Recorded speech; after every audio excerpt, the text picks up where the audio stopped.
ಅರ್ಧ ಕೆಜಿನ. ಪೊನಪಣ ನಮಸ್ಕಾರ. ಅಯ್ಯೋ ಸೋಮ, ನನ್ನ ಹತ್ರ ಚಿಲ್ಲರೆ ಇಲ್ಲಪ್ಪ. ನಾನು ಚಿಲ್ಲರೆ ಕೇಳೇ ಇಲ್ವಲ್ಲ, ಏನು ರೇಗಿಸ್ತಾ ಇದ್ದೀರಾ?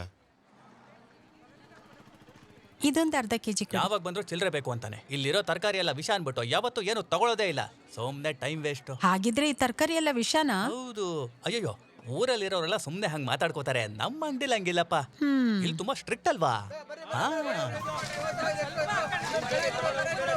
ಮಲ್ಲಿ ಇನ್ನೊಂದು ಬಾಣ್ಲಿ ತಗೊಂಡ್ ಬಾ. 2 ಬಾಣ್ಲಿ ಆಗ್ಲೇ ಅಲ್ಲಿದೆ ಅಣ್ಣ. ಮಲ್ಲಿ ನೀನ್ 2 ಬಾಣ್ಲಿನ ತಲೆ ಮೇಲೆ ಇಟ್ಕೊಂಡು ಹೋಗ್ಲೇಬೇಕು. ಅಯ್ಯೋ ಇಲ್ಲ ಅಣ್ಣ. ಆಗಲ್ವಾ? ಇಲ್ಲ. ಸರಿ, ಇದನ್ನೇ ತಗೊಂಡ್ ಹೋಗಿ ವಾಪಸ್ ತಗೊಂಡ್ ಬಾ. ಸರಿ ಅಣ್ಣ. ಇಡಮ್ಮ ಅಲ್ಲಿ.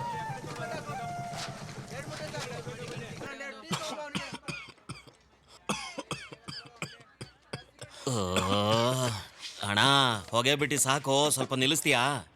ಸೋಮ ಬರ್ತಾನೆ, ದಮ್ಮೋಡಿಯೋದು ನೋಡಿದ್ರೆ ಅಷ್ಟೇ. ಸೋಮನ್ ತಾನೆ, ಪೆಟ್ರೋಲ್ ಬಂಕ್ ಅಲ್ವಲ್ಲ. ಸಿಗಾಕೋತೀಯ ನೋಡು.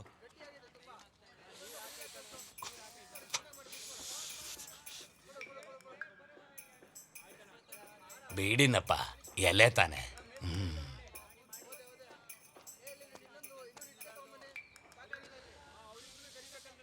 ನೈಸರ್ಗಿಕ ನನ್ನ ಮಗನೇ. ಬೆಳಗ್ಗೆ ಎದ್ದು ನಾನು ಬೀಡಿನ ಸೇತೀನಿ, ಗೊತ್ತಾ ನಿಮಗೆ? ಬೆಳಗ್ಗೆ ಎದ್ದು ಯಾರಾದ್ರೂ ಫ್ರೆಂಡ್ ಸಿಕ್ಕರೆ ಅವ್ರಿಗೆ ನಾನು ಕೊಡೋದು ಬೀಡಿ ತಾನೆ. ಬೀಡಿ ಸೇದವ್ರಿಗೆ ಗಡ್ಡ ನೆಟ್ಟಗ್ ಬರೋದಿಲ್ಲ ಅಂತ ಜನ ಹೇಳ್ತಾರಲ್ಲ. ತಲೆಗೆ ಟವಲ್ ಕಟ್ಕೊಂಡು ಕಿವಿಗ್ ಬೀಡಿ. ಏನಣ್ಣ?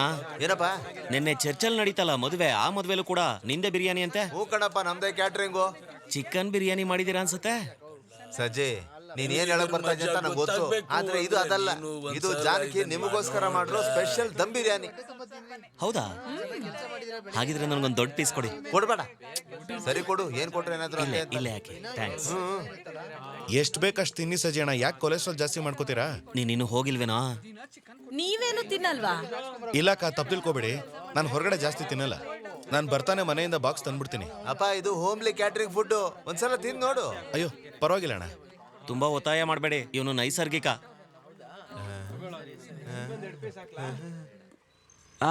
ಹೋಗು. ನಾನು ಬರ್ಬೇಕು.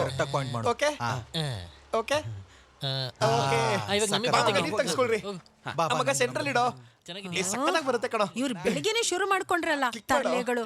ಇವ್ರಿಗೆ ಮನೇಲಿ ಹೇಳೋರು ಯಾರು ಅಲ್ವಾ? ಈ ಕಡೆ ಬರೋ. ಇಲ್ಲಿ ನಿಂತ್ಕೊಂಡು ತರಲೆ ಮಾಡೋ ಬದಲು ಎಲ್ರು ಸ್ಕೂಲ್ಗೆ ಹೋಗಿ. ಅಯ್ಯೋ, ಈ ಮರದಿಂದ ಏನಾದ್ರು ಒಂದು ಬೀಜ ಸಿಗುತ್ತಾ ಅಂತ ನೋಡಕ್ ಬಂದ್ವಿ ಆಂಟಿ. ಆಂಟಿನಾ? ಪಾಪ ಅವ್ರಿಗೆ ಬೇಜಾರ್ ಮಾಡ್ಬೇಡ್ವೋ, ಇಲ್ಲ ಅಜ್ಜಿ ಕೋಪ ಬಂದ್ಬಿಡುತ್ತೆ. ಅಜ್ಜಿನಾ ನಿಮ್ಗೆಲ್ಲ?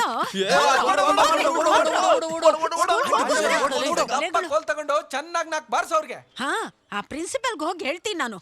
ಇನ್ಮೇಲೆ ಯಾರು ಈ ಕಡೆ ಕಾಣಿಸ್ಕೋಬಾರ್ದು. ಈ ವಯಸ್ಸಲ್ಲಿ ಮಾಡ್ತಾರೆ ನೋಡು. ಏನಾಯ್ತು? ಅದೊಂದು ಬ್ಯಾಕ್ ಸಮಸ್ಯೆ. ಹೌದು, ಹೋದ ವರ್ಷ ಸ್ವತಂತ್ರ ದಿನಾಚರಣೆಗೆ ಕಾಡೆಲ್ಲ ಕಡ್ದು ಕ್ಲೀನ್ ಮಾಡಿದ್ರಿ. ಅವತ್ತಿಂದ ಈ ಸಮಸ್ಯೆ ಹಾಗೆ ಉಳಿದಿದ್ಯಮ್ಮ. ಅದನ್ನ ಕಟ್ ಮಾಡೋಕ್ಕಾಗಲ್ವಾ? ಹಾ, ಒಳ್ಳೆ ಐಡಿಯಾನೇ. ಅಲ್ಲ, ನಿಮ್ ಸರ್ ಸರಿಯಾದ ಸಮಯಕ್ಕೆ ಅದ್ರಲ್ಲೆಲ್ಲ ನಮ್ ಸಾರು ಕರೆಕ್ಟ್ ಆಗಿ ಬರ್ತಾರೆ. 10 ಗಂಟೆ ಕರೆಕ್ಟ್ ಆಗಿ ಇಲ್ಲಿ ಬಂದ್ ಸೇರ್ತಾರೆ ನೋಡಿ. ಹೊರಗಡೆನೂ ಇಷ್ಟು ದೊಡ್ಡ ಕಾಡಿಲ್ವಲ್ಲ? ಅದು ನಮ್ ಸಾರು ಕಾಸು ಕೊಟ್ಟು ತಂದಿಟ್ಟಿರೋದು ಇಲ್ಲಿಗೆ. ಯಾವ್ದೋ ಆಕ್ಸಿಜನ್ ಗಿಡ ಅಂತ ಅಂದ್ರು. ಹೊಟ್ಟೆ ಹಸ್ದಾಗ ಈ ಎಲೆಗಳನ್ನೇ ತಿದ್ದು ಬದುಕ್ತಾರೆ.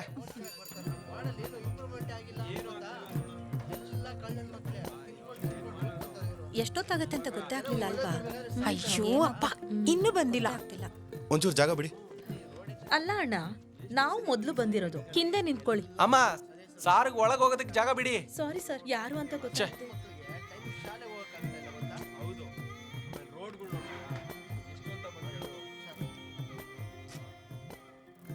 ಬನ್ನಿ. ಸಾರಿ ಸರ್, ನೀವೇ ಅಂತ ಗೊತ್ತಾಗ್ಲಿಲ್ಲ. ಪರವಾಗಿಲ್ಲ. PSC ಅಟೆಸ್ಟೇಷನ್ ತಾನೆ? ಹೌದು. ಒರಿಜಿನಲ್ ಯಾವುದು? ಇದು ಇಲ್ಲಿ ಇಲ್ಲಿ ಇದಾ? ಇದೆ.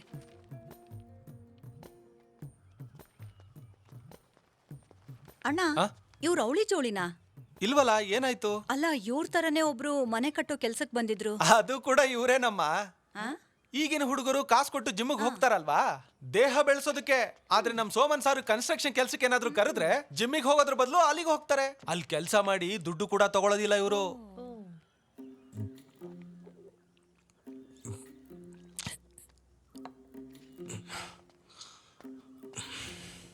ಇವರು ಜೂನಿಯರ್ ಆರ್ಗ್ಯಾನಿಕ್. ಸಾರವ್ರ ಶಿಷ್ಯ. ಚಕ್ಲಂಬಕ್ಲ ಹಾಕೊಂಡೇ ನೀರ್ ಕುಡಿಯೋದು.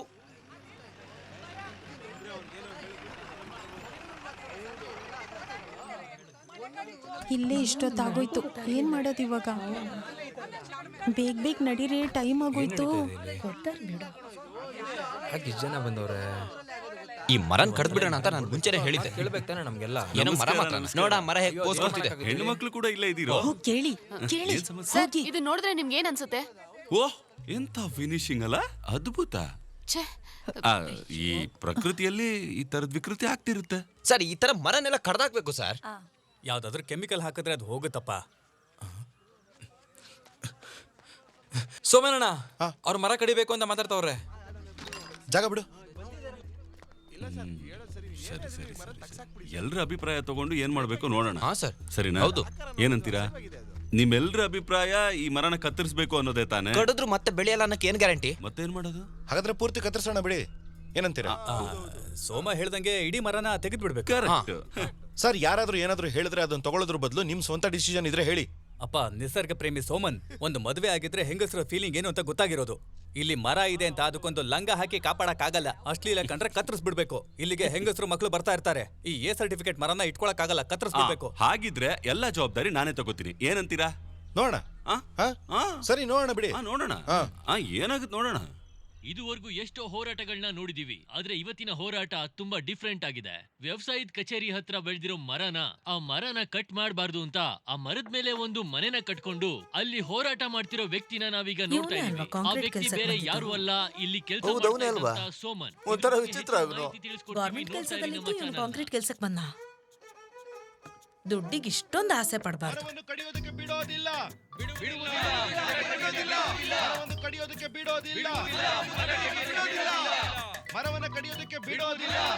ಹಲೋ, ನ್ಯೂಸ್ ನೋಡಿದ್ಯಾ? ನೇರವಾಗಿ ಅವರು ಮರನೇ ಹತ್ತು ಬಿಟ್ಟಿದ್ದಾರೆ. ನೋಡ್ತಾ ಇದ್ದೀನಿ. ಹುಚ್ಚ ಅನ್ಸತ್ತಲ್ವಾ?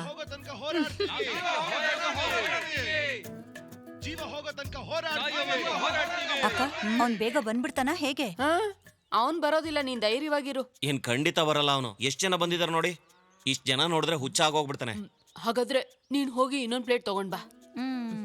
ಮೊಬೈಲ್ ಫೋನ್ ಅಲ್ಲಿ ಸಿಗ್ನಲ್ ಸಿಗ್ತಿಲ್ಲ ಅಂತ ಲ್ಯಾಂಡ್ ಲೈನ್ ನ ಮರದ ಮೇಲೆ ತಗೊಂಡ್ ಹೋಗಿ ಕೆಲ್ಸಕ್ಕೆ ಯಾವುದೇ ರೀತಿ ಅಡೆತಡೆ ಬರಬಾರ್ದು ಅಂತ ನಮ್ಮ ವ್ಯವಸಾಯ ಕಚೇರಿ ಅಧಿಕಾರಿ ಮೇಲ್ ಕುತ್ಕೊಂಡು ಕೆಲಸ ಮಾಡ್ತಿದ್ದಾರೆ. ಸೋಮನಣ್ಣ ಇಟ್ಕೊಳ್ಳಿ. ಈ ಮರನ ಕತ್ತರಿಸಬೇಕು ಅಂತ ಇದ್ದಾರೆ. ಇದ್ರ ಬಗ್ಗೆ ನಿಮ್ಮ ಅಭಿಪ್ರಾಯ? ನನ್ನ ಒಪಿನಿಯನ್ ಕೇಳಿದ್ರೆ ಇದು ಎವಲ್ಯೂಷನರಿ ಬಾಯ್ಲಿಸ್ಟ್ ಅಂತ ಇದನ್ನ ಬಿಟ್ಬಿಡ್ಬೇಕು. ಕಾರಣ ಯಾಕಂದ್ರೆ ಮರ ಇನ್ನೂ ಬೆಳಿತಾನೆ ಇದೆ. ಇವತ್ ನೋಡಕ್ ಈ ತರ ಇದೆ, ಮತ್ತೆ ನಾಳೆ ಕಣ್ಣು ಮೂಗು ಎಲ್ಲ ಬಂದು ಮತ್ತೆ ಜೀವಿಯಾಗಿ ಬದಲಾದ್ರೆ ಏನ್ ಮಾಡೋದು? ಅಲ್ಲ, ನಾವು ಬೆಳೆದಿದ್ದು ಹೀಗೆ ತಾನೆ? ಹೌದಾ? ಅಲ್ವಾ? ಇದ್ರ ಬಗ್ಗೆ ಈ ಜನ ಏನ್ ಹೇಳ್ತಾರೆ ಅಂತ ತೋರಿಸ್ತೀವಿ, ನೋಡ್ತಾ ಇರಿ ನಮ್ಮ ಚಾನೆಲ್ ನ. Hello agriculture office. Hello agriculture office. Hello agriculture office. Sunny, hello agriculture office. ಏನಾಯ್ತು ಸರ್? ಅವರೇನೆ ಆಫೀಸರು, ಅಲ್ಲಿ ಹೋಗಿ. Hello agriculture office. ಸನ್ನಿ. ಓ, ಏನ್ ಸರ್? ಕೆಡಂಗರ್ ಜಮೀನ್ದು ಫೈಲ್ಸ್ ಕೊಟ್ಟಿದ್ರಲ್ಲ, ಅದೆಲ್ಲ ಎಲ್ಲೋಯ್ತು? ಈಗ್ಲೇ ರೆಡಿ ಮಾಡ್ತೀನಿ sir.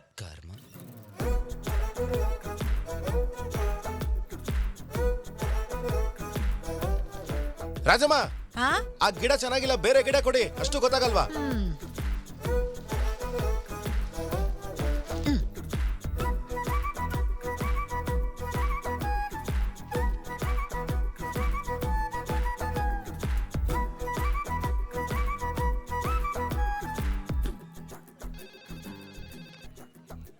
Hello agriculture office. Sir, ನಾನ್ PO ರಿಂಜು. ಹಾ, ಹೇಳು ಪರಂಜು. ನಾನ್ ಇಲ್ಲೇ ಇದ್ದೀನಿ ಸರ್. ಕಾಣಿಸ್ತಾ ಇದೆಯಾ? ವಿಷಯ ಏನು ಹೇಳು. ಸರ್, ನಾನ್ B.Tech ಫೇಲು. 48 ಅರೇಸ್ ಇದೆ. ನಮ್ಮ ಅಪ್ಪನ ಮುಂದೆ ಬದುಕು ತೋರಿಸ್ಬೇಕು ಸರ್. ಅದಕ್ಕೆ 3 ತಿಂಗಳಲ್ಲಿ ವ್ಯವಸಾಯ ಮಾಡಿ ಸಾವುಕಾರಾಗಕ್ಕೆ ಯಾವ್ದಾದ್ರು ದಾರಿ ಇದೆಯಾ ಸರ್? ನಾನ್ ಮಣ್ಣಿಗೋಸ್ಕರ ಜೀವ ಕೊಡೋಕ್ಕೂ ತಯಾರಿದ್ದೀನಿ. ನಿನ್ ಜೀವನ್ ಮಣ್ಣು ಕೊಡೋದೇ ಒಳ್ಳೇದು ಬಿಡು.